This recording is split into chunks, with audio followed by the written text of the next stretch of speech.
transformar as coisas não tem a ver com reformar uma casa, né? Tem a ver com convencer as pessoas, né? Tem a ver com trazer as pessoas para o jogo. Então, organizações que querem se transformar precisam de pessoas que não só queiram, mas entendam e participem dessa transformação. Boa, sejam bem-vindos a mais um Findcast. Estamos muito felizes aqui de receber mais um grande executivo. Antes de mais nada, queríamos agradecer aos nossos patrocinadores que estão conosco há tanto tempo, e isso é sinal de prestígio. Esse, por sinal, é o 22º Findcast, então estamos empilhando aí boas pessoas com quem nós conversamos, entrevistamos. Então, Maria de Uco, que nos prestigia aqui com um vinho delicioso, diga-se de passagem. Já consumi alguns, né? 22 pelo menos, eu que já consumi. 1021 Blindagens também, que está conosco há bastante tempo, então muito agradecido de tê-los conosco há tanto tempo. Gostaria aqui de, óbvio, fazer uma intro e agradecer também, né, a minha parceiraça aqui, a Bel e Isabela, que está conosco também, já tem participado de alguns podcasts também. Já tomei os 4 vinhos. Já tomou os 4 vinhos, E aí, sem mais delongas, colocar aqui um pouco da história do William Katayama. Cara, parceiro nosso também, parceiro da Find há tanto tempo. 43 anos, pai do Otávio, marido da Paloma. É um executivo de recursos humanos com mais de 20 anos de atuação em grandes empresas, liderando agendas estratégicas de pessoas, cultura, transformação organizacional. Vamos falar bastante sobre isso, eu tenho bastante interesse de falar de transformação e falar de cultura. Graduado em administração de empresas pelo Mackenzie, construiu uma carreira sólida passando por temas centrais do RH moderno, marca empregadora, atração e seleção. Tem tanto a ver conosco aqui, né? Uhum. Desenvolvimento organizacional, que é o que eu estava falando que eu quero aprofundar bastante hoje. Engajamento interno, comunicação corporativa, escritórios de transformação, gestão da mudança e planejamento estratégico de RH. Vale mencionar também que em 2022 foi reconhecido pela Go Íntegro como um dos 15 HR Influencers do Brasil, na categoria Changemakers, dedicada a líderes que impulsionam mudanças reais dentro das organizações. E aí vocês vão saber a pequena organização que o rapaz trabalha aqui. Atualmente é gerente sênior de transformação e governança estratégica de pessoas na Vivo, onde responde pelo escritório de transformação, gestão da mudança, planejamento estratégico e governança de RH. Também atua como diretor-geral da Regional Berrini da ABRH, conectando prática corporativa e desenvolvimento do ecossistema de RH no Brasil. William, seja muito bem-vindo. Obrigado. Essa mini bio não dava para ser mini, porque é muita coisa. É longo, porque é muita coisa que ele tem de responsabilidade e queremos aprofundar aqui. Fala um pouquinho de você, William. Obrigado por estar aqui conosco. Um prazer, de novo, um privilégio ter um executivo de sucesso conosco para falar. Inclusive, isso é outra coisa que eu esqueci de mencionar, que acho que é importante. Esse é o quadro Os Erros para o Sucesso. A gente tem outros quadros, inclusive, a lançar. E isso aqui a gente fala geralmente daquilo que muitas vezes não é falado nos podcasts, daquilo que muitas vezes não é colocado luz, que é nos desvios, que as carreiras não são bem lineares, né? E todo mundo tem desafios e muitas vezes erra mesmo. E erros para nós aqui são passos ou degraus importantes para o sucesso. É sobre isso hoje. Legal. Bem-vindo, William. Muito obrigado pelo convite. Agradeço a parceria, né? E é uma honra, né, estar aqui conversando com vocês. Espero que a gente fale sobre temas interessantes para quem estiver assistindo e vendo a gente aqui, ouvindo a gente. Certamente serão. William, vamos lá. Fala um pouquinho da tua carreira pra gente, cara. Por que administração? Como é que você chegou? Né? Eu sei que você já tem bastante tempo, inclusive, na Vivo, né? São 15 anos. Sim, pelo que 15 anos. Então conta um pouquinho dessa trajetória até Vivo, né? Legal. Bom, eu sou um administrador, um pouco por acidente. Eu sou o filho mais novo de 3 irmãos, 3 homens. A gente uma escadinha ali de meninos. Somos 2, cara, só que eu sou do meio. Eu sou o mais novo dos 3. E meus irmãos estavam, né, na idade ali para pré-vestibular e tudo. E eu estava saindo do ensino médio. E eu fui na onda deles também, né? Prestei o mesmo vestibular, na mesma universidade. Mas sem muito compromisso, né? Porque eles estavam na fila antes de mim para a universidade. Estudei a vida toda em escola pública. E eu ia esperar um pouquinho mais para a universidade, até para priorizar meus irmãos mais velhos, né? E aí eu fui bolsista no Mackenzie, e aí foi a minha oportunidade para ingressar no curso de administração lá em 2001. Eles fizeram administração também? Fizeram também, os dois são administradores. Os pelo três Mackenzie. fizeram o mesmo curso. O mesmo curso, só não fizemos a mesma turma. Tá. Cada um se formou numa turma diferente. Então somos administradores os três pelo Mackenzie. E minha carreira em RH começou nessa minha descoberta por um mundo cheio de possibilidades, que é a administração. E não era a minha primeira opção, né, lá no estágio. O marketing era a minha primeira opção, né, até pela convivência ali com as matérias, né, dos primeiros semestres. E o RH me escolheu. Então foi de cara, quer dizer, você já iniciou sua carreira já em RH. Exato, o RH E me RH escolheu. geralmente acontece, é raro as pessoas falarem, não, eu vou, né, estudar ou fazer um curso para entrar em RH. É raro, né? Foi um estágio pontual fora de um programa. Eu estava participando de vários processos seletivos de programas em empresas que eram, né, empresas dos sonhos no meu target ali naquele momento. Eu posso imaginar quais eram, porque é da mesma época, tem a mesma idade, inclusive. Exato. E aí surgiu essa vaga e, de novo, bateu um negócio muito parecido com a história de entrar na universidade sem planejar muito.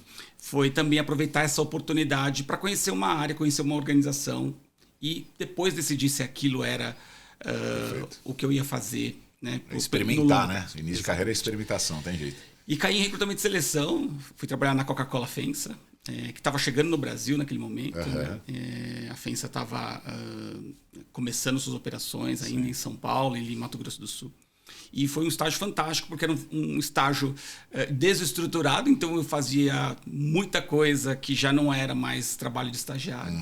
E o meu desenvolvimento foi muito rápido. Né? Ali eu fui efetivado, ali eu passei mais ou menos uns 5, 6 anos de júnior a sênior, e aí depois fui promovido a coordenador, e aí na época a empresa comprou uma divisão de cervejas, comprou a Kaiser, né? E montou sua divisão de cervejas, depois vendeu para a Heineken, e aí nessa transação de saída da cervejaria que eu saí da FEMSA. E depois, falando um pouquinho sobre carreira, né, e erros de carreira, né, eu tomei uma decisão precipitada de sair do grupo FEMSA e escolhi ver um outro segmento, mas sem olhar muito a questão da cultura. Perfeito. E fui trabalhar na Camargo, né, que é um segmento totalmente diferente do bens de consumo, né, uma empresa nacional de construção civil pesada.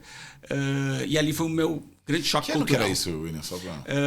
Eu saí da FEMSA aproximadamente 2009 para 2010, né, e fiquei 6 meses, durou minha trajetória na Camargo, que foi um choque cultural gigantesco, um choque do que eu esperava para minha carreira versus uma cultura organizacional bastante distinta. E ali foi minha primeira demissão. Primeira e última até hoje. Que bom, que bom. Exato. E depois eu fiquei 3 meses no mercado buscando uma recolocação e entrei no Grupo Telefônica em abril de 2011. Então foi... eu estou nessa trajetória, né, no Grupo Telefônica há 15 anos. Passei por uma área de HRBPs, né, então fui BP durante bastante tempo de várias áreas da empresa. Depois fui para uma cadeira de gerente de recrutamento e seleção, né, e ali o desafio era descentralizar ou centralizar o recrutamento, que estava descentralizado nas áreas de HRBPs, centralizá-los numa área. E a gente, naquele momento, peguei uma onda boa de projetos interessantes de empresas valorizando ainda mais o Talent Acquisition como área estratégica e não como área transacional. E consegui construir um projeto de uma área de Talent Acquisition conectada ao negócio, fazendo uso das tecnologias emergentes naquele momento, olhando jornada e experiência do candidato, olhando employer branding, que também não era todo mundo que tinha, né, esse conceito muito claro. E foi uma trajetória de bastante sucesso durante bons anos na Vivo, mudança de marca empregadora, né, saindo um pouco daquela coisa de Telefônica para usar a marca comercial como marca institucional e empregadora. E depois, né, de algum tempo, deixei a área de operação, né, a gente separou a operação do Centro de Expertise de Talent Acquisition, fiquei mais um pouquinho com isso, com programas de jovens talentos, trainee, estágio, aprendiz, engajamento interno, programas internos de motivação e clima. E no último ano e meio, assumi esse desafio novo de uma cadeira de gerente de transformação, que era a antiga área de agilidade, né? Naquele tempo onde a agilidade teve um boom, né? Cresceu bastante, e a gente, minha missão era redefinir um pouco do escopo dessa área, até porque esse movimento já tinha perdido força, já perdeu força no formato em que ele estava sendo trazido, e a gente redefiniu o modelo de área, que hoje é basicamente uma consultoria interna de gestão para prestar serviço para as áreas de negócio da empresa. Além disso, a gente também faz o planejamento estratégico do RH e a governança estratégica durante todo o ano. A gente olha também gestão da mudança, né, dentro desse escritório de transformação. E também a gente cuida de vagas diretivas, C-level e conselho. Perfeito. Uma curiosidade, William, essas áreas que você foi assumindo, já tinham as equipes montadas ou você teve que montar do zero? Era coisa bootstrap ali? Não, a gente... todas essas áreas, olhando, né, desde recrutamento e seleção até essa última área, todas a gente já tinha pessoas realizando as atividades. Então, você tinha que reconstituir a equipe com uma nova filosofia de trabalho, se valendo dos talentos internos que já estavam ali. É um desafio extra, né, cara? Porque assim, você monta do zero, teoricamente, a gente que trabalha com recrutamento, a gente sabe disso. Muitas vezes você vai montar a equipe do zero, você tem esse papel em branco, tem os seus desafios, mas você monta a coisa da tua cara. Você herdar muitas vezes áreas e pessoas é difícil. Tem muita gente que às vezes está conectado com o executivo anterior ou está conectado com uma outra cultura, como você falou. Então conta dessa... Como é que geralmente você executa, né? A gente estava falando sobre, né, executar a transformação, a gente fala sobre isso diariamente na Find, né? Como é que é a dificuldade de executar transformações, muitas vezes, inclusive, herdando equipes, né? Herdando pessoas. É um baita desafio e, para mim, o ponto central é você construir um propósito claro. Se as pessoas entendem o propósito pelo qual aquele movimento foi decidido e ele está sendo executado, fica muito mais fácil as pessoas se conectarem a... Engajar, né? Engajar. Assim, para que desafio que eu estou indo?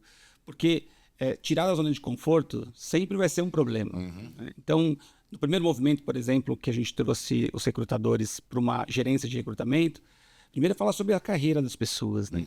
Você estava numa área de HRBP e você fazia parte de uma área de HRBP. E você executava atividades de recrutamento e seleção dentro de um contexto dos business partners, dos consultores internos. Agora o movimento você é core dessa área. Você é o centro, você é o coração do que é o nosso propósito. Reconstituir esse propósito e mostrar o quanto aquele papel se torna mais estratégico do que ele era na posição em que ele estava, dentro da mesma organização, muda o jogo. Né? E isso também a gente fez aqui na área de transformação. Então a área tinha uma dificuldade de entender sua missão e seu lugar dentro da área de pessoas, dentro do RH, e reconstituir isso e mostrar, olha, o que a gente é e o que a gente não é. E a partir do que a gente é ou do que a gente quer ser, a gente vai construir um caminho juntos e que tenha propósito, mas que tenha também relevância para a organização. Né? Principalmente em áreas ou áreas como essa, que não são comuns a gente encontrar dentro de RH. Com todas essas áreas, quantas pessoas na equipe? Hoje nós somos em mais ou menos 20 pessoas. 20 pessoas. E nessa de transformar, tem gente que vai e tem gente que não vai, né, William? Exato. Nesse caminho a gente tem que respeitar o momento das pessoas. Cada um tem o seu ritmo. Sempre parte do princípio que o tempo mostra bastante coisa. Então, respeitar o tempo das pessoas para a gente poder fazer uma avaliação muito clara, junto com as pessoas. Porque as pessoas também avaliam o caminho. Claro. Né? Avaliam o novo momento, avaliam a nova gestão, a nova filosofia de trabalho. O que aconteceu, por exemplo, nesse 1 ano e meio, que muitas pessoas decidiram, olha, não é isso que eu quero. Não é isso que eu quero, né? E outras a gente teve que tomar isso que eu ia falar, tem algumas que são voluntários e involuntários. Né? Isso. Independente de qualquer coisa, o mais importante é ter um tempo para que as pessoas consigam entender o que está sendo proposto, façam suas tentativas e busquem o seu caminho. Seja na permanência ou na ressignificação daquilo que está sendo proposto, seja buscar outras posições em outros lugares ou até dentro da própria companhia, algo que faça mais sentido para aquele momento de carreira. Porque não é um momento onde você vai obrigar as pessoas a assumirem este novo papel, este novo desafio, essa nova filosofia de trabalho. E pegar você especificamente, William, como exemplo, a gente estava até antes ali falando de cultura, né, da Vivo em específico e outras empresas. Você tem 15 anos de empresa, quer dizer, que é uma carreira de sucesso ali dentro, é indiscutível. E o que teve de conexão, ou que momento, não sei se teve um momento, mas tenho certeza que é recheado de momentos importantes onde você tem essa segurança de que, cara, eu tenho conexão e tô engajado e sei qual é a missão minha aqui dentro e tudo mais. Mas talvez até para as pessoas que estão ouvindo, como é que você faz a sua análise da sua conexão pessoal, ou dos seus valores, inclusive, com os da empresa para garantir essa longevidade, inclusive, né, da companhia? Não sei se você pegou o espírito aí da... Eu acho que quando a gente está numa organização, sempre é uma escolha, né? Com as duas partes, inclusive, né? Quando eu comentei que eu tive, né, esse escorregão de carreira, que não tem a ver com a companhia que eu estava, mas tem muito a ver com... A sua análise na época. Exato, com o que eu queria para minha carreira, com o meu estilo pessoal versus ao estilo de cultura que já existia ali, antes da minha chegada, obviamente, eu consigo entender que essa escolha do lugar que você está, ela é muito importante para as coisas fluírem. Então, se existe a história do fit cultural, apesar de ter esse nome bonito, no final é assim, o quanto os teus valores, aquilo que você acredita, bate com aquilo que você tem, o que a organização pode oferecer para você. Você brinca que é igual família, né? Se você decide que aquela é sua família, né, você tem que gostar das coisas boas e das coisas ruins. Se você acha que tem mais coisas ruins do que boas, talvez não seja o seu lugar. Ou que pesa muito mais as coisas ruins do que as boas, esse não é seu lugar. E se isso te faz trabalhar sofrendo, né, e sem foco no que você está fazendo, aquilo não te faz crescer, também não faz sentido.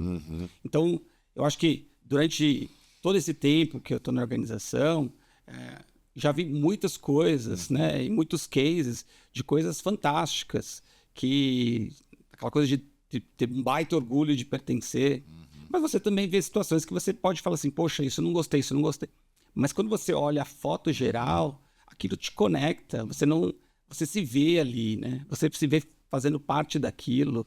Então, eu acho que essa conexão tem muito a ver com uma maturidade de como a gente encara as organizações. Eu gostei do que você falou de gostar até das coisas ruins, muitas vezes. Falar assim, cara, eu sei que acontece, eu respeito isso, e até tem que ter uma dose de tolerância, né? Em qualquer relação, né? Inclusive relação PF-PJ. E eu acho que as pessoas muitas vezes pecam nisso, e a gente que trabalha em recrutamento, muitas vezes a gente tem esse desafio, né? De, durante um processo de seleção, fazer essa análise, né? Dessa conexão das pessoas com as empresas que a gente atende. Como que você sugere para isso? Porque uma coisa é você estar lá dentro e ao longo dos anos você ir se conectando, porque tem muita coisa que está na parede, né? De valores, missão, etc. E que não é praticado. A gente sabe disso, né? E você só vai descobrir estando lá, trabalhando lá na empresa e tal. O que você sugere para as pessoas que estão, de repente, fazendo um movimento de carreira? Como faz para analisar? Por exemplo, como você faz hoje para analisar não só o executivo que você está entrevistando, por exemplo, e ver a conexão dele com a Vivo hoje, mas também o que você sugere para esse executivo para que ele faça o diagnóstico dele, de que, putz, realmente eu estou conectado aqui e aquilo se confirme, aquilo seja cumprido pós-entrada, pós-onboarding e tudo mais. Acho que conhecer bastante da organização é fundamental. Apesar disso ser já uma dica antiga, né? Investigar bastante, né? Principalmente se você tiver no seu networking pessoas que já trabalharam, já passaram por lá, que já de alguma forma têm mais informações do que o site institucional. Ou seja, conheço um pouco do bastidor, já fui fornecedor ou já fui cliente e tive uma relação mais genuína, mais orgânica com a organização, para que isso possa gerar de fato insumos. De novo, acho que a análise ela não pode ser fria, né? Ela tem que ser uma análise olhando os dois lados. Tudo que você tem de bom e tudo que tem ali de oportunidades. Sim. Porque em qualquer empresa, independente do segmento que for, E podemos olhar aqui as empresas mais desejadas aqui para se trabalhar no Brasil. Todas elas, se você conversar com um ex-colaborador ou até com alguém que está lá, todo mundo vai encontrar alguma coisa. Poxa, isso daqui, se não fosse assim, seria melhor. Sempre vai haver oportunidades, porque é do humano, né?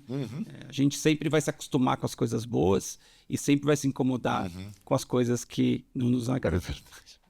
É verdade, você matou, porque a gente mesmo vê como empreendedores, empresários, né? E a gente tem um time também grande conosco aí, e muitas vezes tem isso, né? As coisas boas são esquecidas. Né? E aí geralmente é jogado luz naquilo que, mas tá faltando tal coisa na empresa, tá faltando, a empresa não tem isso, a empresa tá praticando uma coisa que não é legal e tal. E eu tenho até um amigo executivo que ele fala isso, ele fala, cara, eu erro pra caramba porque eu sou ser humano. Você podia me medir pelo saldo de gols, por gentileza, né? Então, do tipo, putz, eu erro, tomo gol sim, mas eu faço muitos gols também. Então, lembre dos gols que eu faço, né? Também pra fazer essa análise maior, né?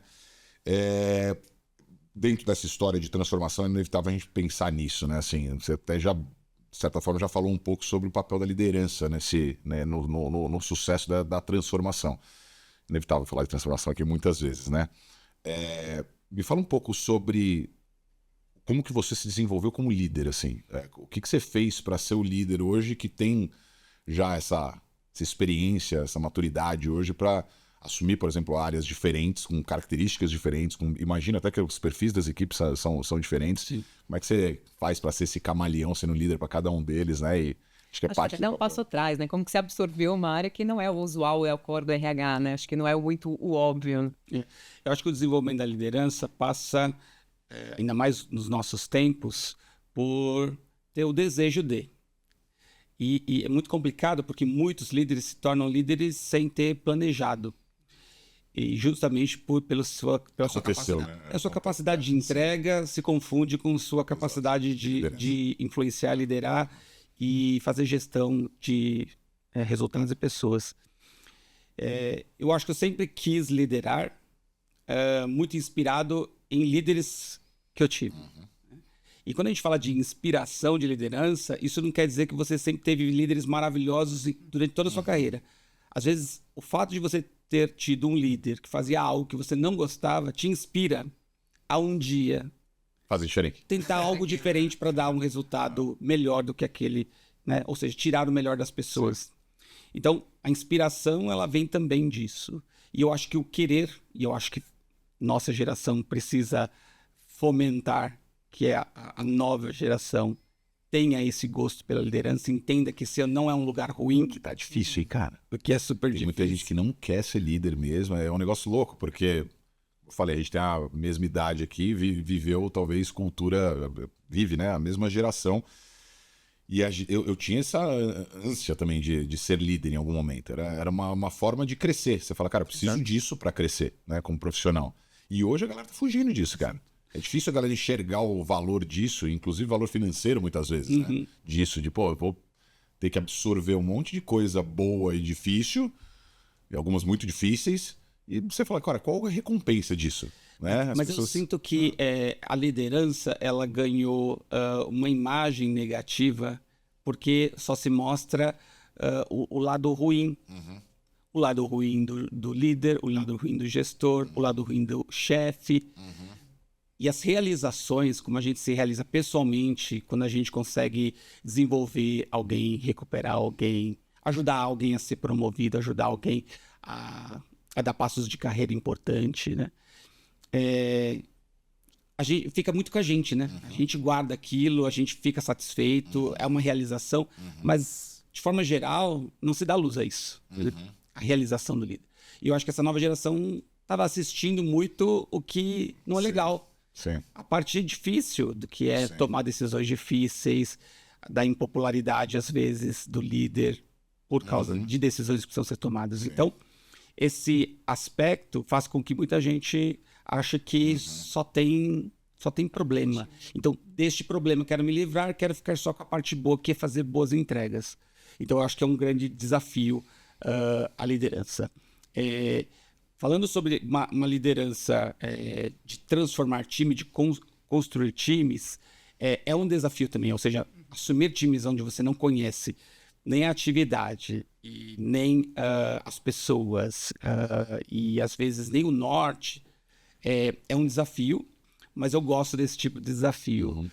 E aí é que está, talvez, o grande ponto de motivação para mim, que é entender um objetivo, uma missão de forma muito mais macro, olhar para tudo que eu tenho ali de insumos, né? Ou seja, quais são os recursos que eu tenho ali para chegar naquele lugar e construir um plano. Né? Isso, construir um plano junto com as pessoas, né? Então, nesse último ano e meio, eu tive que aprender sobre os temas, né, de transformação, de gestão da mudança, planejamento estratégico de RH, e tive que conhecer cada pessoa, o que queria, o que não queria, um nível de abertura maior, menor, nível de proximidade maior, menor.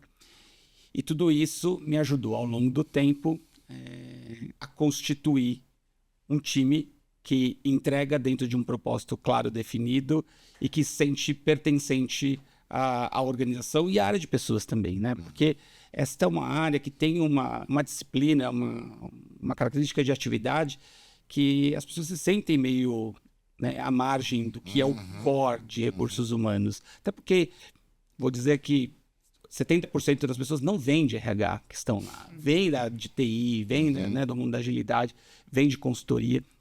Então, constituir uma identidade de área, onde a gente se vê como uma área de pessoas, que a transformação é feita através de pessoas e não através de métodos, né? Não através dos métodos, não através do que o livro A, B ou C diz que tem que ser feito, e muito mais entender o comportamento humano, entender as motivações das pessoas e trazer os métodos a serviço das pessoas. Isso muda o jogo e faz com que a gente tenha um desafio interessante de construir um time super diverso em relação às suas referências anteriores, mas que tragam para um propósito único e localizem as pessoas. Somos uma área de transformação, gestão da mudança e estratégia de pessoas a partir da área de RH, com um olhar de pessoas conectado ao negócio, conectado à estratégia do negócio. Não é fácil, é um caminho ainda que a gente está percorrendo, mas é um caminho muito interessante, né? Principalmente para quem já viveu as outras disciplinas de RH, ver, né, como é que você aproxima as pessoas do time e coloca um pouquinho desse DNA do RH raiz na turma que vem com outra mentalidade. Outro mindset, né? Assim, William, sei de uma das transformações talvez principais que a Vivo teve que passar, né? De sair de uma empresa que todos nós sabíamos e se intitulava de telecom para ser uma empresa de fato de tecnologia, né? E você falou uma coisa que a gente ama falar, que assim, a transformação, ainda que digital, é feita por pessoas. Nosso slogan diz isso, inclusive, né? A gente fala Digital Transformation by People, né? Quantos colaboradores tem a Vivo? A Vivo tem aproximadamente 33 mil colaboradores. 33 mil colaboradores, cara. E assim, você estava até falando que toma tempo, né? As coisas, você tem que fazer a coisa com calma. Não adianta, né? A gente brinca que virar um barquinho, você vira rápido, né? Um transatlântico desse, cara, você toma tempo mesmo para mudar a direção e tudo mais. Como é, assim, imagino que a resposta seja sim, né? É diferente fazer uma transformação numa empresa de 33 mil colaboradores ou em outra, com outra de, sei lá, 1.000 colaboradores.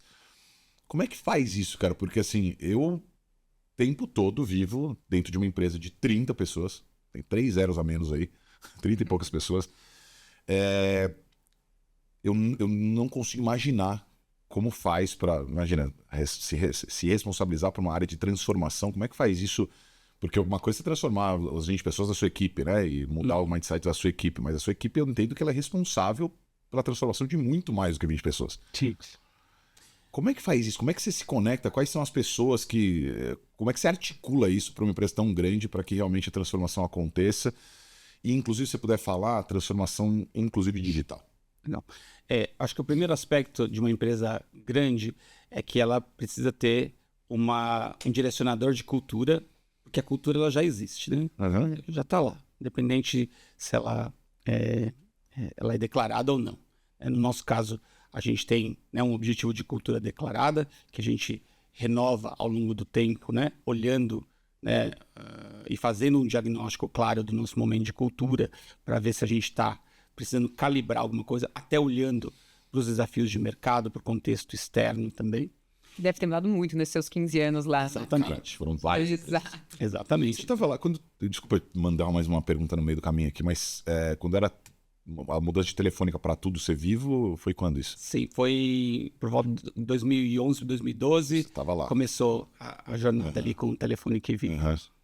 E um aspecto interessante, além de você ter essa bússola, né, de cultural, é que as transformações elas vão acontecendo numa empresa desse tamanho, espalhadas na organização, né? Tem lugares onde essas coisas vão se acelerar mais e tem lugares onde as coisas vão chegar depois.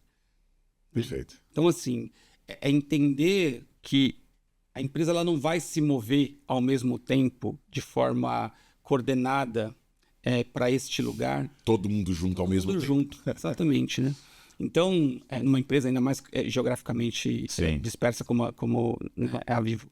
Então, ter isso claro, né? Que a consistência na linha do tempo, ela faz diferença. Primeiro que ela seta nossas expectativas. E depois ela se mostra muito positiva, porque é muito fácil você fazer um programa de cultura com ações de 6 meses e achar que as pessoas já foram bem comunicadas e informadas sobre o que é para ser feito e depois frustrar que as coisas voltaram a ser como eram antes. Isso é muito... E dizer que entregou, né, um programa de cultura. Quando você tem consistência, isso você nem vê acontecer, porque quando você vê, você tem que olhar no retrovisor 2, 3 anos atrás como é que era e como é que é. Não é um evento, dia X aconteceu a transformação, é um negócio constante, né? É isso. Então hoje, nossa área, por exemplo, a gente vem implementando uma cultura de gestão de mudança, né? A gente acredita que você cuidar da mudança através das pessoas é um aspecto muito importante para qualquer projeto, porque invariavelmente os projetos vão tocar as pessoas. Seja um usuário final de um sistema, seja alguém que está envolvido num processo que já está acostumado há anos a fazer daquele jeito, seja na forma de medir resultados. A gente sempre mediu desse jeito, agora vai ter que mudar para esse. Eu sempre fiz o reporte desse. Então, as mudanças passam por pessoas. Então, que não gostam de mudanças, aliás, né? Isso. Muita gente já vê essa mudança. E a gente está, então, usando um método que é conhecido, mas para aplicar nos projetos da organização, para que as pessoas possam, com mais velocidade e com mais consistência, acreditar que aquela mudança é positiva e embarcar na mudança.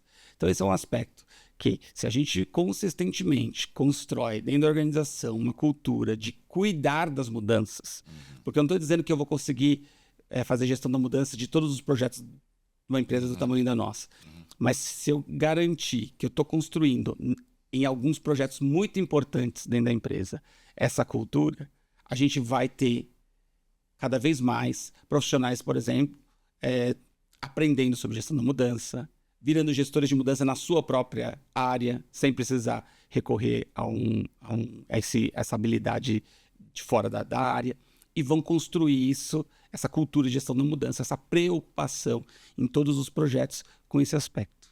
Isso muda a forma como a gente move as coisas e acelera essa transformação.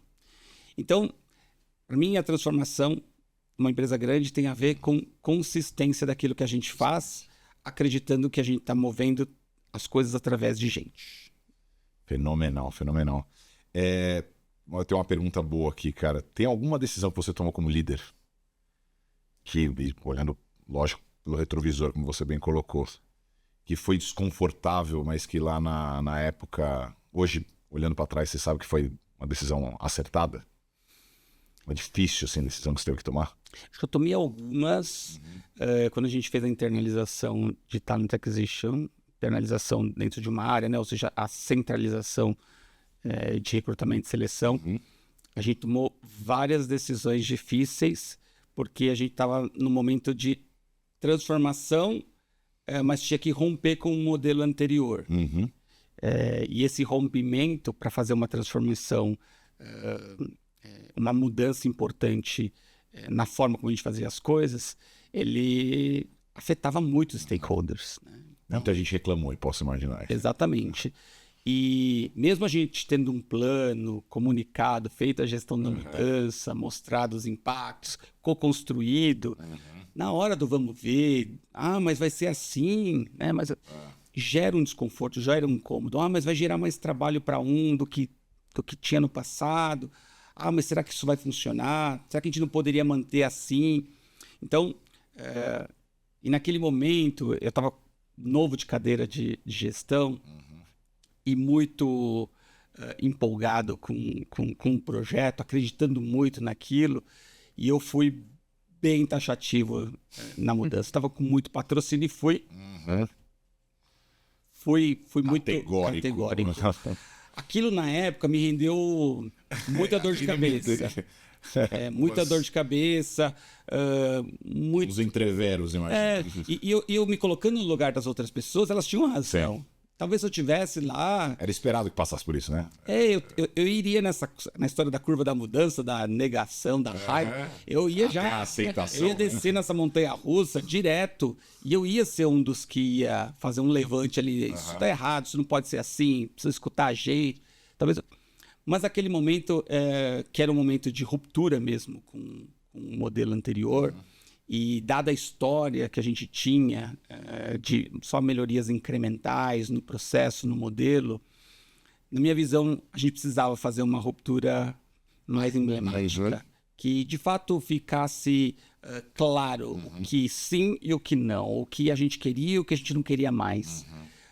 E foi uma decisão que eu tomei, e naquele momento... Em vários momentos ali, pós-decisão, me vinha na cabeça o quanto talvez essa desconstrução do relacionamento, da proximidade, do apoio, poderia não gerar impactos positivos no curto prazo.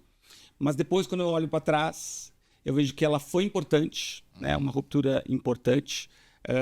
Acho que a gente, quando eu olho hoje para essa área, que não está mais sob minha gestão, vejo que tem heranças muito positivas, surgem outros problemas, surgem outros desafios, né, ao longo do tempo, né, e isso é natural, mas olhando na linha do tempo, o que a gente precisava para aquele momento, até para aquele momento de organização, do nosso crescimento, uma empresa que cresceu muito nos últimos anos, ela precisava desse rompimento, né, de sair de um modelo onde a gente tinha um recrutamento muito dependente,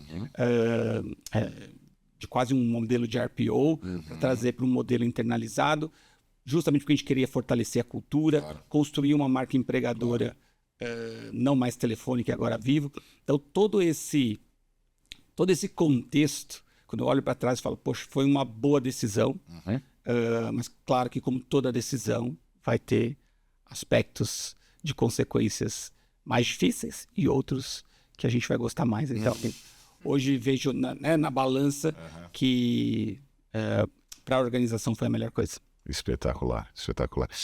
É bacana relembrar disso tudo, porque você sabe o porquê, né? Você lembra e fala, putz, cara, foi difícil, mas tinha uma justificativa clara e como você falou, foi emblemático. Exato. Essas coisas que marcam a carreira mesmo e você, obviamente, pode, mais adiante, em outras decisões que você vai tomar, usar dessa experiência e falar, putz, cara, aquelas fases que você falou da montanha-russa lá, eu vou viver e já sei. E com isso você tem a consistência que você falou, inclusive, né? De passar por tudo isso, porque você já sabe o que vai acontecer. Você sabe que vai ter gente que não vai gostar, você sabe que vai... E a gente sofre menos. Exato. Nessa última mudança que a gente fez, a transformação da área de projetos de transformação e planejamento, eu estava muito sereno com todo o processo, porque... E você falou, tinha um patrocínio, isso conta também. Eu já tinha vivido mudanças mais radicais com mais stakeholders envolvidos, né? Então essa última reduziu o número de stakeholders, tinham menos expectativas, não mexia num processo chave da organização, como é recrutamento e seleção, né? Um processo que mexe com toda a organização, toda a linha de gestão da empresa que está ali, que precisa desse serviço de forma constante. Então eu estava muito sereno com a mudança. Então meu time às vezes olhava para mim assim, poxa... Como é que você está dormindo? E às vezes pessoas até que acompanham minha carreira me perguntando, mas como é que está sendo isso para você? Aprendendo coisa nova, fazendo uma mudança, uma transformação. Então eu acho que passar por esses momentos de grandes mudanças, de tomadas de decisão difíceis, assumir responsabilidade, depois ter clareza daquilo que você fez, por que fez e o resultado, Fez com o resultado. te gera uma tranquilidade para tomar outras decisões no futuro, com mais consistência, com mais tranquilidade. E diminui um pouco do frio na barriga e você sofre menos com a curva da mudança, né? Com porque vamos passar por todas elas, independente de preparar mais ou menos ou de quem esteja no time. Nós vamos passar pelos estágios da mudança. Conhece os estágios já. O quanto isso vai te consumir. Fenomenal. William, acho que pergunta talvez que todo mundo provavelmente ia querer fazer em algum momento, né, para quem é do RH e de um RH tão importante, de uma empresa tão importante. Você acha que RH em geral, não só na Vivo, mas em geral, e eu sei que pode parecer clichê isso, mas é uma pergunta que precisa fazer assim, você acha que RH hoje é estratégico, cara? Porque assim, isso eu sei que por muito tempo não foi, né? Acho que vem se brigando por isso, essa luta ela é diária, eu sei disso. Mas qual que é a sua visão pessoal sobre o RH ser ou não estratégico? A gente estava falando antes ali, né? Sobre o quanto que RH é parte da agenda, de fato, muitas vezes de CEO. Você comentou uma coisa que eu achei legal, de você estar num time que era o time de agilidade. Você ter um time que era um time de agilidade, que antigamente ficava na mão, certamente, de outras áreas, né? Então isso já mostra um pouco do patrocínio que a gente estava falando e do quanto que confiam em você para muito além do que é aquilo que é o óbvio do RH. Mas isso é você, né? Então eu queria ver a sua visão geral mesmo do RH, dos pares que você conversa no mercado e tudo mais. O quanto que o RH tem sido de fato estratégico para as empresas? Eu não gosto de generalizar essa análise. Eu acho que a gente tem RHs estratégicos, acho que a gente tem RHs táticos e a gente tem RHs operacionais. Quando a gente olha grandes organizações, o recorte de grandes organizações, eu acho que a gente vem cada vez mais investir nas organizações, vem cada vez mais investindo na área de pessoas. Seja em relação às suas lideranças, a formação dos times, a tecnologias, a boas práticas. Então, neste recorte, eu acho que os RHs vêm se tornando cada vez mais estratégicos. Legal. Usando como alguns exemplos, né? Acho que as comunidades de RH vêm crescendo, porque os líderes de RH estão frequentando esses lugares. Então, estão buscando conhecimento, estão buscando troca, estão buscando aprender. Os brasileiros de RH estão cada vez mais frequentando eventos fora do país. Eu tive no SXSW esse ano, muitos RHs. Legal.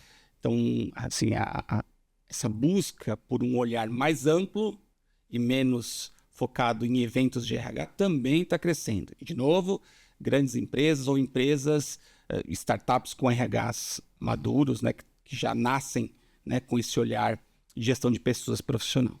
Então, a minha resposta é sim e não. A gente tem um mercado grande e que precisa ter um pouco mais de... A gente precisa equalizar os RHs. A gente precisa ajudar. E eu acho que no trabalho da BRH a gente tenta fazer um pouco disso, né? A gente tenta ser uma comunidade aberta a todo tipo de empresa, todo tamanho de empresa, justamente para a gente poder trazer o mesmo nível de conteúdo e de provocações e de pautas para todo tipo de empresa. Desde as empresas menores, médias e as grandes empresas. É um desafio, porque cada uma delas tem uma forma de conseguir entrar na agenda do negócio.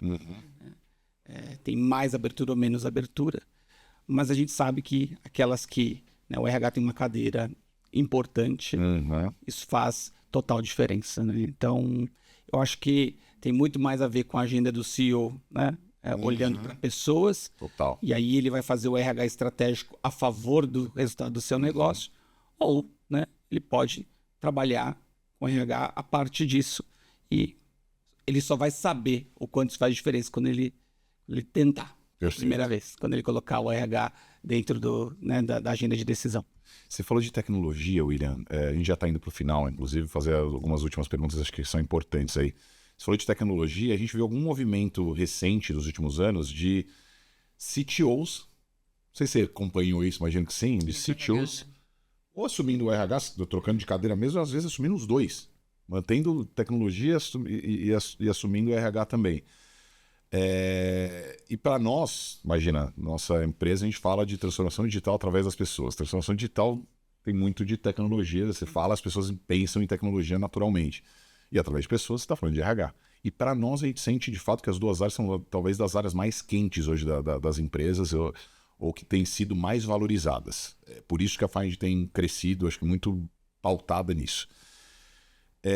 Por que você acha isso assim? Né, dos CTOs, por exemplo, que se for pensar lá atrás, seria uma coisa meio de maluco, e eu lembro que a gente teve alguns exemplos, né? Boticário foi um dos que fez esse movimento lá atrás.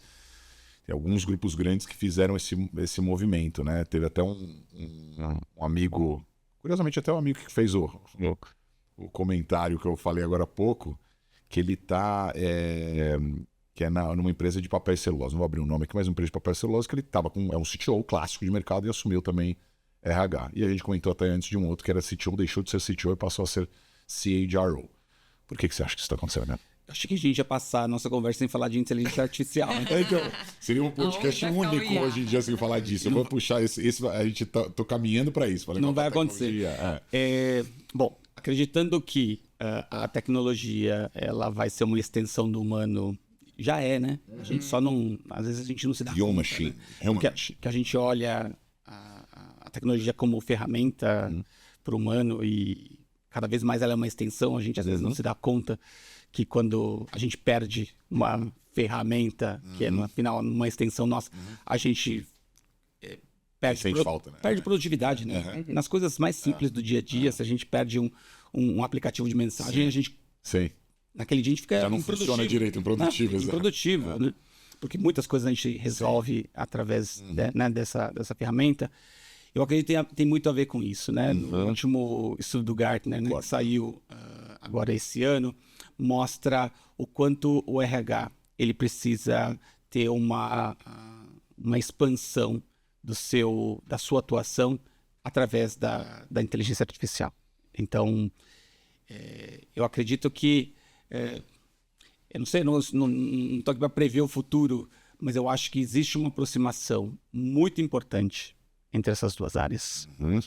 Acho que existe... Se você é a favor disso, acredita que isso é importante. Isso eu acho que é muito importante, porque são olhares complementares. Então, o olhar da tecnologia, da governança da tecnologia, da governança de IA, de dados, de como isso vai... estar a serviço das pessoas da organização e, portanto, do próprio negócio.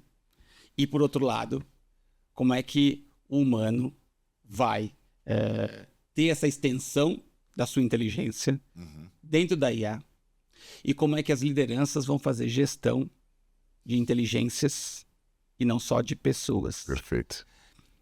Esse para mim é o grande desafio. Como é que momento, né? Exato. Como é que essas áreas vão conviver?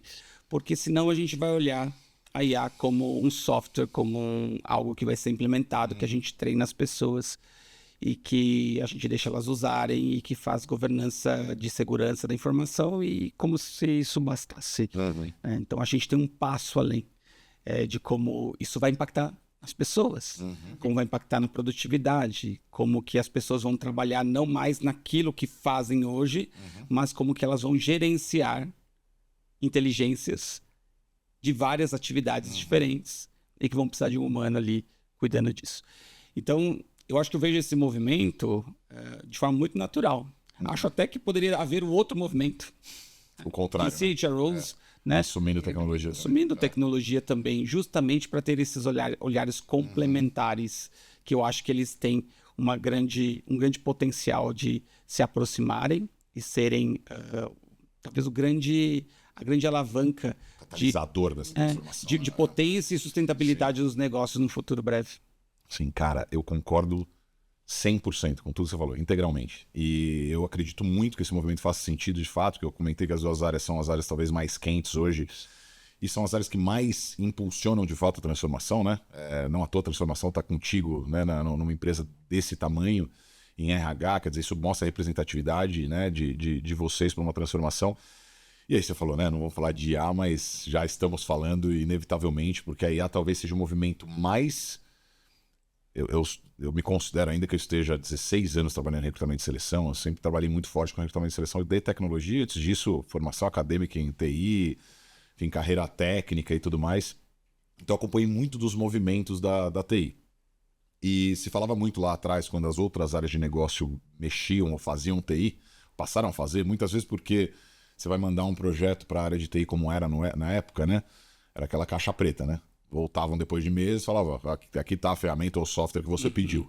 E muitas vezes não estava do jeito que as pessoas esperavam. Daí que surgiu, inclusive, agilidade, vamos fazer tudo em conjunto para garantir os entregáveis, os deploys sejam contínuos, né? O tempo todo a gente vendo a evolução de um produto. Mas assim, para mim, eu entendo esse movimento que era chamado na época de Shadow IT, ou seja, as áreas de negócio fazendo TI, mas ainda era uma coisa meio desordenada, né? Então cada um fazendo por si, não tinha muito reuso, então aquilo que, por exemplo, a sua área que não é de tecnologia está fazendo poderia ser reutilizado por outra área. Então se tivesse uma TI orquestradora, que a gente fala hoje, né? E isso é difícil também até pelo perfil do cara técnico, o perfil muitas vezes dos CTOs e CIOs não acontece. Então acho que o grande desafio, eu concordo contigo, talvez seja o grande desafio de momento, muito de novo impulsionado pela IA. E tanto é que hoje chamam isso de Shadow AI, né? Ou seja, as áreas de negócio fazendo tecnologia através da IA. Então a IA talvez seja, talvez não, tenho certeza que de tudo que eu pude ver, é o maior movimento de democratização da TI. E aí, um dos grandes trabalhos hoje do CTO CIO é algo que já existia no passado e agora está mais pesado, ainda mais forte, é justificar a sua existência, inclusive. Assim, por que a TI existe? Na minha humilde opinião, ela deveria ser a orquestradora. Então, assim, eu acesso a TI para facilitar o que eu quero desenvolver aqui na minha área que é financeira, minha área que é jurídica, que é o RH, operações, o que for. Concordo com isso não? Você acha que... Qual que você vê que é o movimento, talvez, para que a Shadow AI não seja, ou esse movimento, né, esse conceito de Shadow AI, não seja um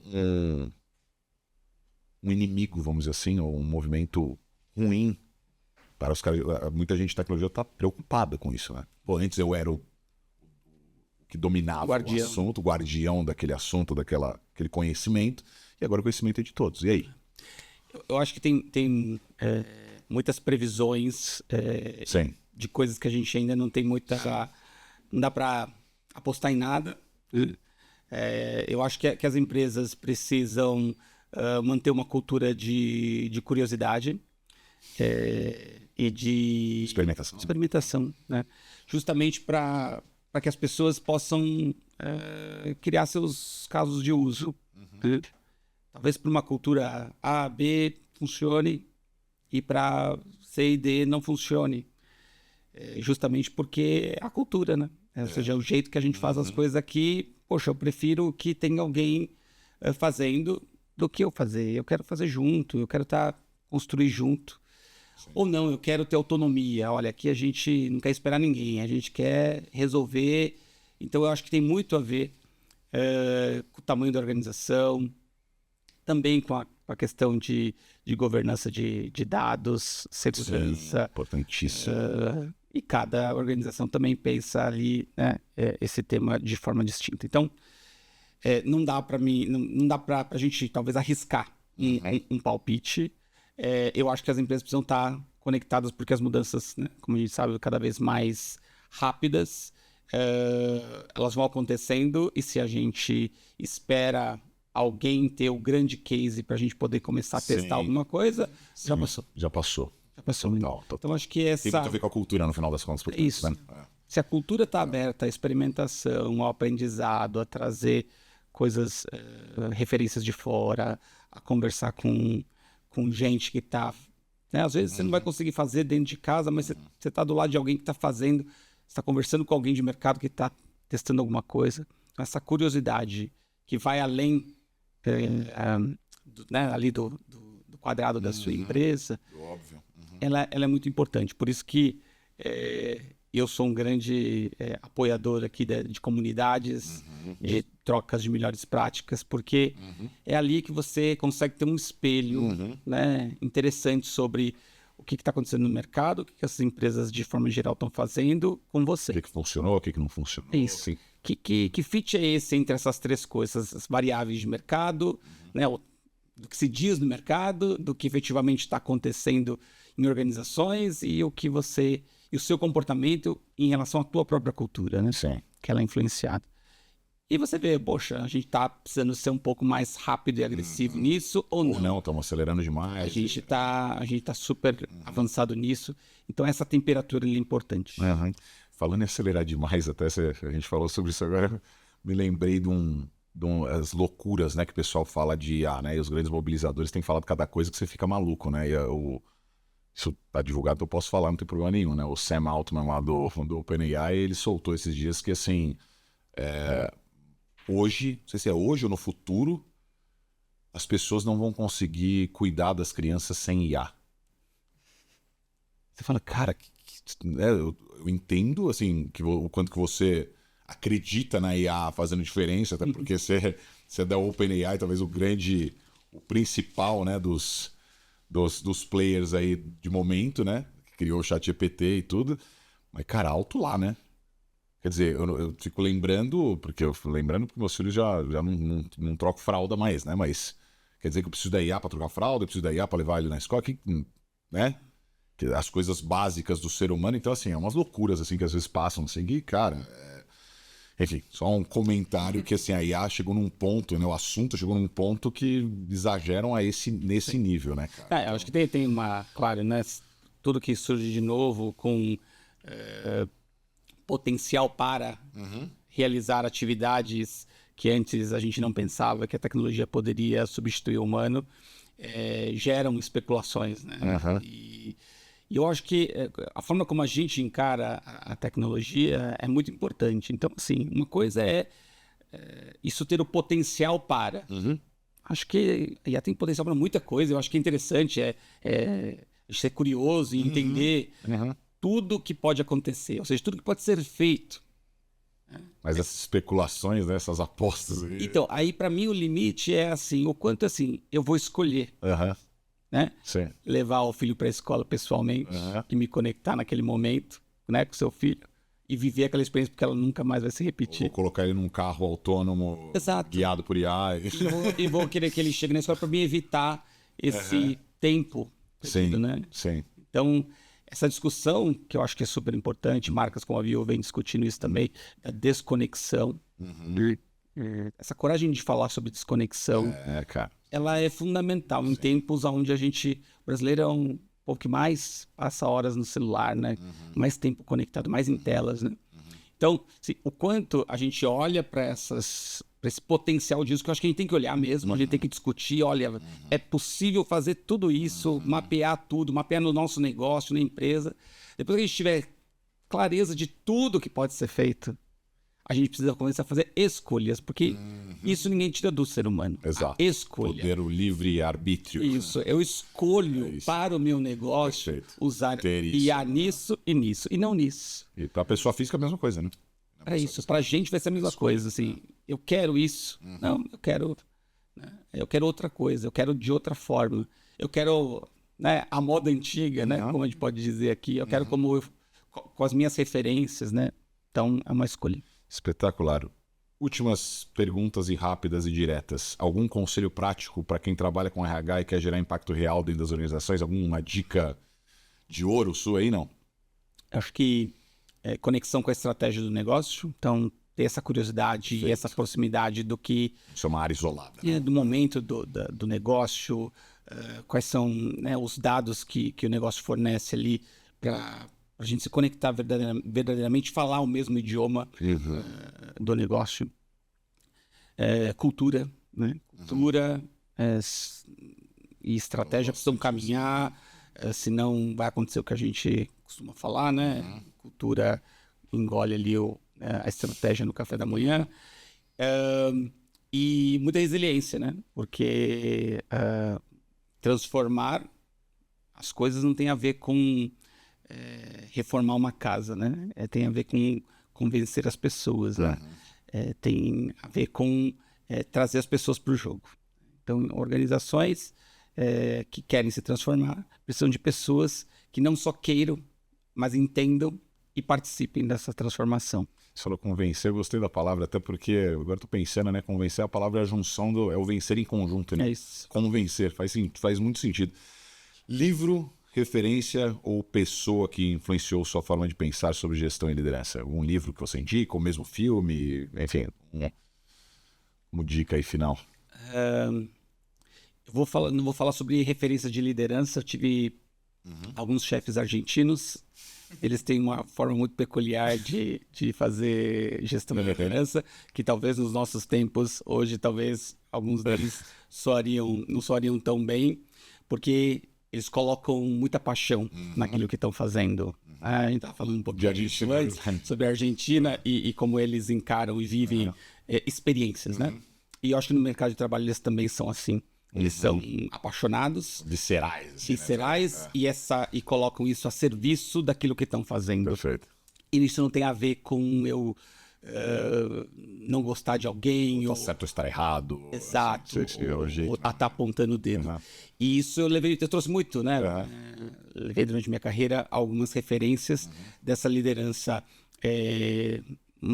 com mais paixão, e que às vezes pode soar com um drive muito alto para tomar a direção. Mas eu acho que essa é a melhor forma de você convencer as pessoas de que você tem um ponto, né, de que você tem clareza da direção certa, e que no final não tem a ver com a tua relação. Discutir o problema, discutir o assunto, discutir a solução, discutir as divergências, eu acho que tem que ter paixão, tem que ter uma energia diferente. Depois que acabou a reunião, a forma que vocês vão sair para almoçar, conversar sobre amenidades, é outro tom. A gente está falando de outros assuntos. A gente está falando, não está mais discutindo o problema. Perfeito. O problema não está mais no centro. Terminou o jogo, terminou a coisa, deixa no campo ali.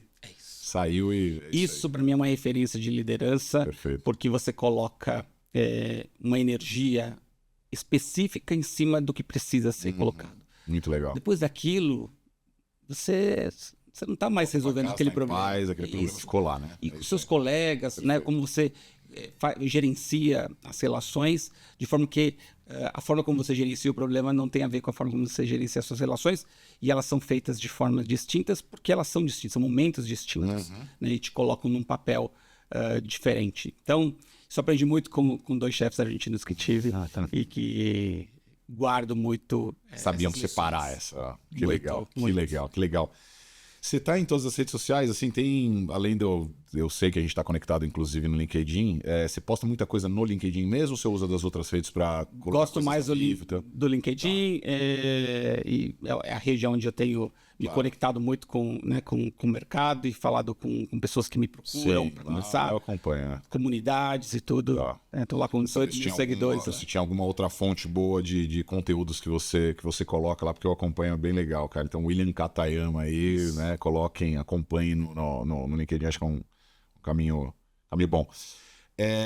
Cara, é isso. Agradeço demais pela aula de hoje, né? Foi uma aula isso aqui sobre RH, sobre transformação, sobre pessoas, sobre inclusive tecnologia, o quanto que essa parte eu amo, né? O quanto que tecnologia está conectado realmente com gente, o quanto que você está no centro no olho do furacão aí. Parabéns por todo o sucesso, cara. Inclusive na Vivo aí, empresaça, né? Não tem o que discutir.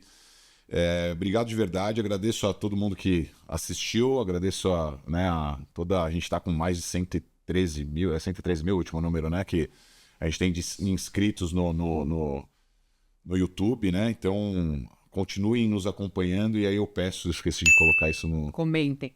Comentem, por favor, eu tenho aprendido muito sobre redes sociais por conta disso, por conta do podcast aqui, e descobri que as partes mais importantes para gerar engajamento, para que o conteúdo chegue a mais gente, é comentários. Mais do que Importante também o sininho, O sininho, curtir, né? compartilhar. Mas o comentário é o mais importante. Então, se puderem comentar e até pra gente melhorar aqui o nosso quadro aqui e fazer, né, a experiência ser a melhor para o convidado e para todo mundo que está assistindo, por favor, comentem. Então, obrigado, gente. Obrigado, William. Obrigado. Obrigado. Pela parceria de sempre aí. Prazer e honra estar com vocês aqui. Valeu demais, William. Valeu. Obrigado.